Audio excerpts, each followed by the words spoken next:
Welcome welcome to the channel. आज का जो हमारा टॉपिक है, as the name indicates, depreciation. आप देख रहे होंगे ये आपका अकाउंटेंसी का एक बहुत इंपॉर्टेंट चैप्टर है। चलिए इसको शुरू करते हैं। सबसे पहले तो डेप्रिसिएशन है क्या, तो इसके नेचर से शुरू करते हैं। इसका नेचर क्या है? तो डेप्रिसिएशन एक नॉन कैश एक्सपेंस है। आप याद रखोगे, डेप्रिसिएशन क्या है? एक नॉन कैश एक्सपेंस है।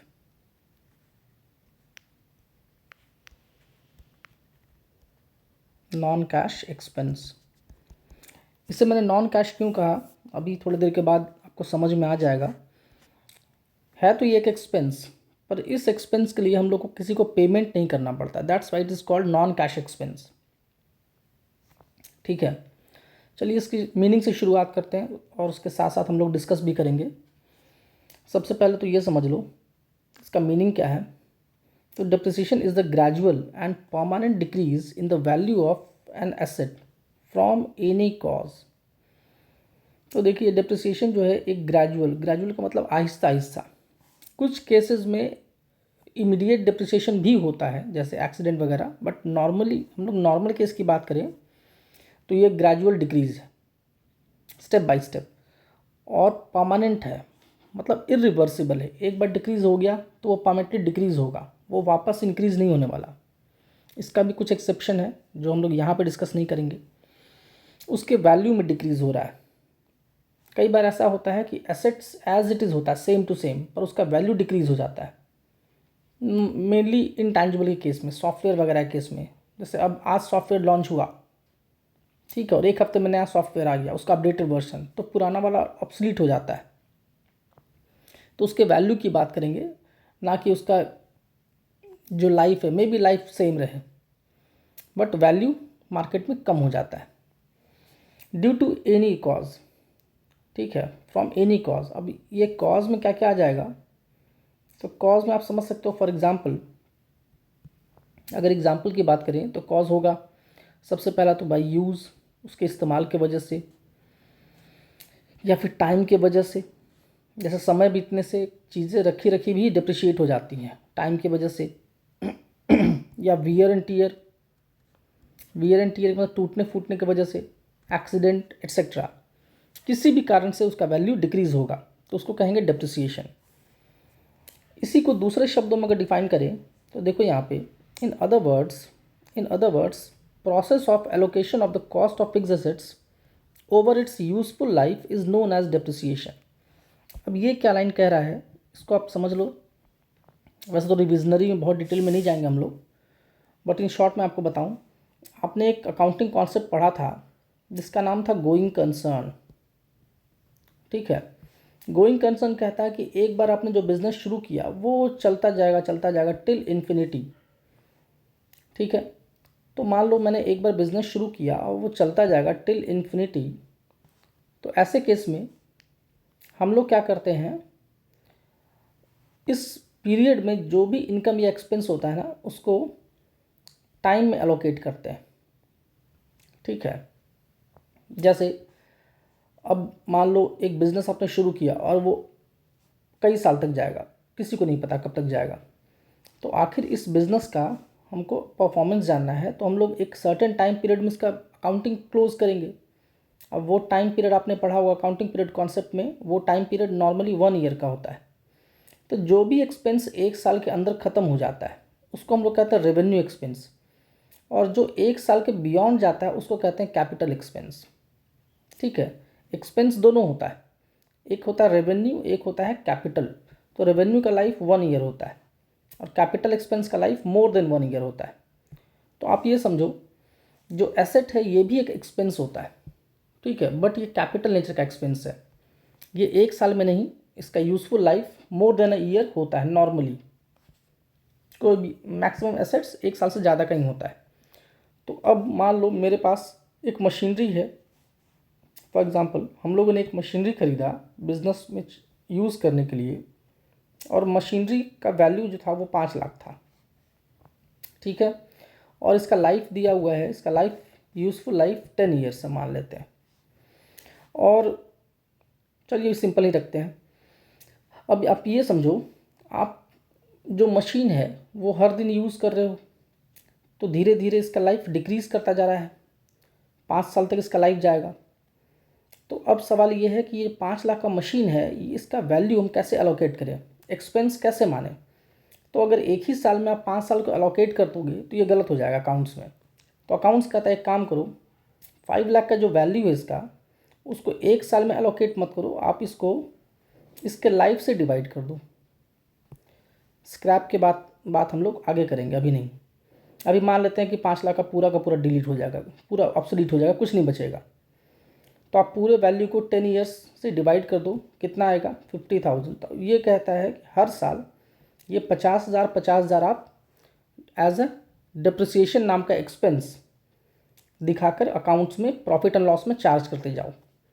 तो धीरे धीरे क्या होगा, फर्स्ट ईयर अगर बात करें तो फर्स्ट ईयर मशीन का वैल्यू 5 लाख रहेगा शुरुआत में। फर्स्ट ईयर के एंड में माइनस करोगे डिप्रिसिएशन तो वैल्यू कितना रह जाएगा 50,000। तो कितना बचा वैल्यू 5.5 लाख, सॉरी 4.5 लाख।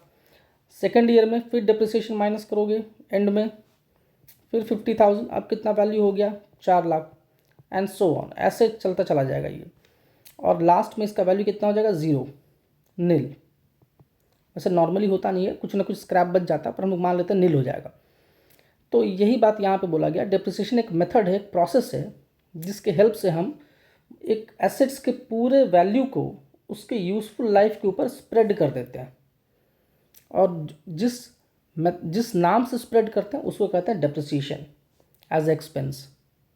ठीक है, वही बात यहाँ पे लिखा हुआ। In other words, process of allocation of the cost of fixed assets over its useful life is known as depreciation. अब यूज़फुल लाइफ भी बहुत ज़रूरी है। कई बार क्या होता है, एसेट्स तो रहता है ठीक ठाक, बट उसका यूज़फुल लाइफ ख़त्म हो जाता है। जैसे मान लो एक ट्रांसपोर्ट कंपनी है, उसने बस खरीद रखा है।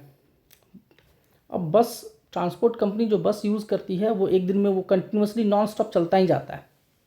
बिजनेस यूज़ के लिए जो बस होता है, नॉर्मली उस बस को अगर यूज़ किया जाए तो उसका लाइफ 10 साल है, बट ट्रांसपोर्ट कंपनी जो कि रेगुलर उसको चलाते रहती है तो 5 साल में उसका पूरा इंजन बिल्कुल अंदर से ख़त्म हो जाता है, बॉडी बिल्कुल नया लगेगा, बट उसका पूरा जो एफिशिएंसी है वो डाउन हो चुका है। अब क्या है कि 5 साल के बाद उस बस को अगर चलाओगे तो उसका मेंटेनेंस बहुत हाई हो जाएगा, जो कि बिज़नेस के लिए बहुत प्रॉफिटेबल नहीं होता।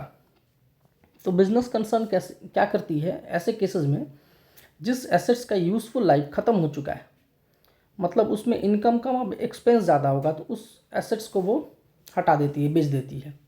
तो यहाँ पे लाइफ का मतलब सिर्फ नॉर्मल लाइफ नहीं है, यूज़फुल लाइफ ज़रूरी है। चलिए, आई होप आपको डिप्रिसिएशन का एक ओवरऑल आइडिया मिल गया होगा। अब आगे बढ़ते हैं, चलो आगे देखें आगे क्या कह रहा है। आगे जो आपको समझना है इसमें वो देखना है, मैं ये क्लीन कर दूँ आपके लिए। इसका कुछ स्पेशल फीचर है, वो क्या है, या कैरेक्टरिस्टिक्स कह लो डिप्रिसिएशन का। तो पहला है, depreciation is decline the value of fixed assets, हाँ एक्सेप्ट लैंड। कुछ एसेट्स हैं जिनके ऊपर डिप्रिसिएशन नहीं लगता, उसमें से एक लैंड भी है, और भी हैं, पर अभी मैं सिर्फ लैंड के बारे में बात करूँगा। वो मेनली आपको देखने को मिलेगा, क्योंकि लैंड कभी भी डिप्रिशिएट नहीं होता है, because land is limited in supply. Land जो है वो सप्लाई में लिमिटेड है। दूसरा है, such fall is of permanent nature, ये हम लोग पहले ही बात कर चुके हैं, जिससे एसेट का वैल्यू रिड्यूस हो जाता है और वापस रीस्टोर नहीं होता। थर्ड पॉइंट क्या कहता है, it is a gradual and continuing process. हाँ बिल्कुल सही, ग्रेजुअल मतलब आहिस्ता आहिस्ता और कंटिन्यूसली होता है ये, ऐसा नहीं कि एक साल होगा अगले साल नहीं होगा, एक साल हुआ है अगले साल भी होगा। Either by there constant use, या तो उसके कांस्टेंट यूज़ की वजह से, या ऑब्सोलेसेंस। ऑब्सोलेसेंस का मतलब अभी एक टेक्नोलॉजी आया था, अगेन नया टेक्नोलॉजी आ गया, तो due to expiry of time, ठीक है, कभी कभी एक लिमिटेड टाइम तक ही यूज़ होता है, उससे एक्सीड कर गया तो भी डिप्रिशिएट कर जाएगा। तो कोई भी वजह हो सकता है इसका। Depreciation is not the process of valuation of asset, but process of allocation of the cost of asset to its effective span of life. ये हम लोग अभी डिस्कस कर चुके हैं। उसके वैल्यू को उसके इफेक्टिव लाइफ के ऊपर स्प्रेड करने के नाम को ही डिप्रिसिएशन कहते हैं। It decreases only the book value of asset and not the market value. ये एक पॉइंट नोटेबल है। ये क्या कह रहा है कि डिप्रिसिएशन जो है उसके बुक वैल्यू को रिड्यूस करता है, मार्केट वैल्यू को नहीं। देखो मार्केट में एसेट्स का डिमांड रिक्वायरमेंट के हिसाब से होता है। कभी कभी आपको देखने को मिलेगा कोई एसेट है जो मार्केट से आउट हो चुका है, पर अचानक किसी वजह से, जैसे आप कोरोना के टाइम में बहुत सारे ऐसी चीज़ें थी, ठीक है, जो नॉर्मली यूज़, या फिर मान लो ऐसा कोई हो गया, जैसे मान लो टेक्नोलॉजी में बहुत सारी ऐसी चीज़ें हैं, जैसे आजकल सब लोग सेल फ़ोन यूज़ करते हैं, मोबाइल फ़ोन यूज़ करते हैं। पर अगर मान लो कोई ऐसा सिचुएशन अराइज हो गया, फ्लड आ गया या कुछ भी ऐसा हो गया जहाँ पे नेटवर्क टावर वगैरह काम नहीं कर रहा है, तो ऐसे केस में जो नॉर्मल लैंडलाइन होता है वो यूज़ में आ जाता है, ठीक है, और अचानक उसका डिमांड बढ़ जाता है। तो कई बार ऐसा होता है। या फिर मान लीजिए सीडी डीवीडी, अब सीडी डीवीडी आपको देखने को मिलेगा नहीं, वो मोर और लेस मार्केट से आउट हो चुका है। बट अगर गवर्नमेंट ने कोई स्कीम निकाल दिया जहाँ पे आपको सीडी में ही डेटा देना है, तो ऐसे केस में उसका डिमांड अचानक बढ़ जाता है। तो कई बार ऐसा होता है मार्केट में कि किसी वजह से किसी पर्टिकुलर टाइप के एसेट्स का डिमांड बढ़ जाता है, तो उसका मार्केट वैल्यू भी बढ़ जाएगा। तो कई बार ऐसा होगा कि डिप्रिसिएशन के रूल के हिसाब से वैल्यू गिरना चाहिए, पर उस पुराने एसेट का वैल्यू अचानक बढ़ जाता है। ये पॉसिबल है, ठीक है। तो डिप्रिसिएशन हम लोग अप्लाई करते हैं बुक वैल्यू पे, मार्केट वैल्यू पे नहीं। Market value demand supply concept पे डिपेंड करता है, इसलिए मार्केट वैल्यू को आप इग्नोर करिएगा अभी। 6 पॉइंट है, the term depreciation is used only in respect of tangible fixed assets. The term is not use for wasting assets या इंटैंजिबल। कहने का मतलब ये है कि जो डिप्रिसिएशन है ये टर्म सिर्फ टैंजिबल एसेट्स के लिए ही यूज़ होता है। वेस्टिंग एसेट जैसे ऑयल वेल, कोल माइंस, इन सब के लिए दूसरा टर्म है डिप्लीशन, या इंटैंजिबल के लिए दूसरा टर्म है अमोर्टाइजेशन। सबके लिए अलग अलग टर्म है। ऐसा नहीं कि वो डिप्रिशिएट नहीं है, डिप्रिशिएट सब होता है, बट सबके लिए टर्मिनोलॉजी अलग है जो आपको यहाँ आगे पढ़ने को मिलेगा। It is a non cash expense, मैंने पहले ही बता दिया था, because it does not involve any cash outflow.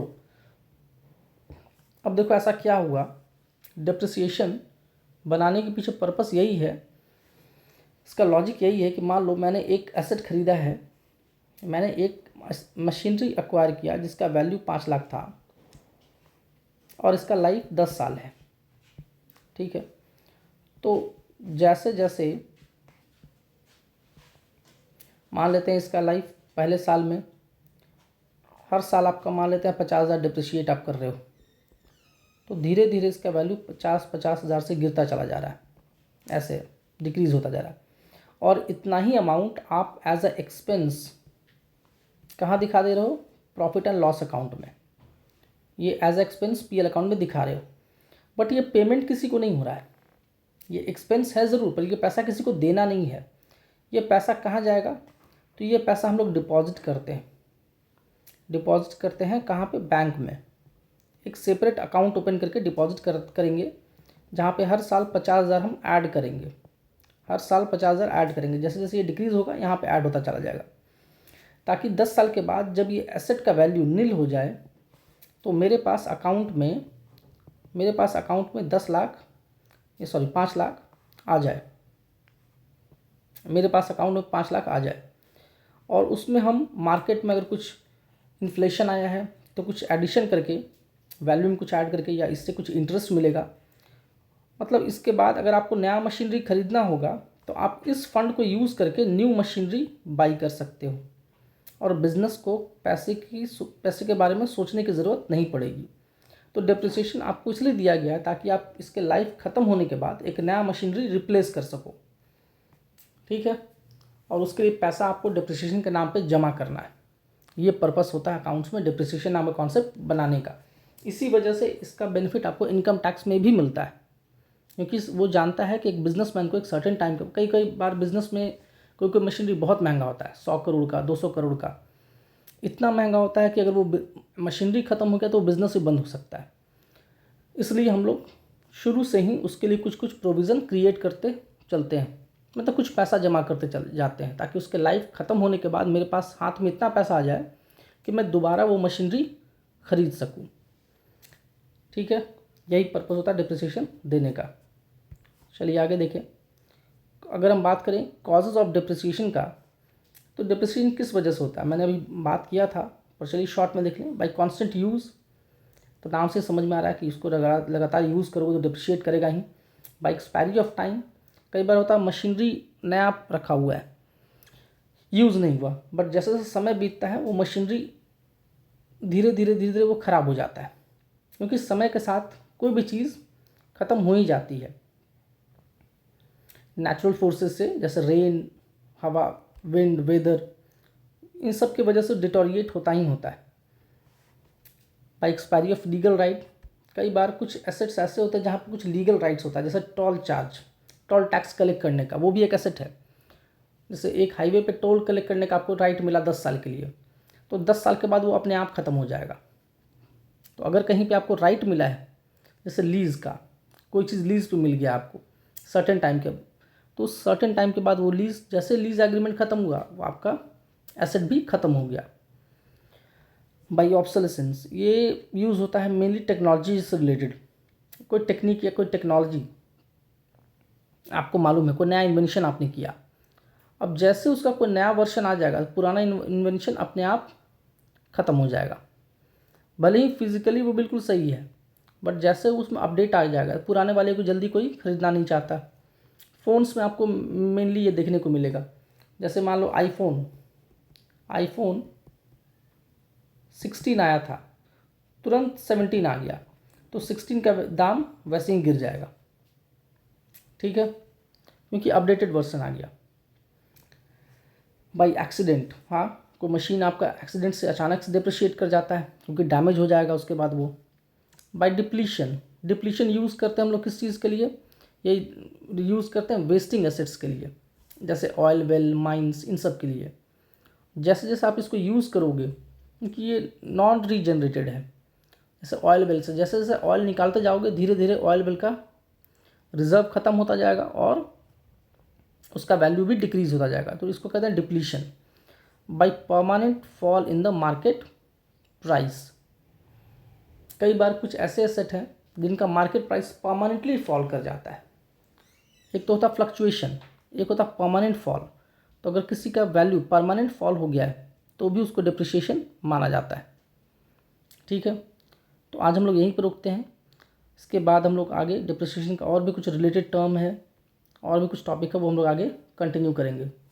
So thank you, आज के लिए इतना ही।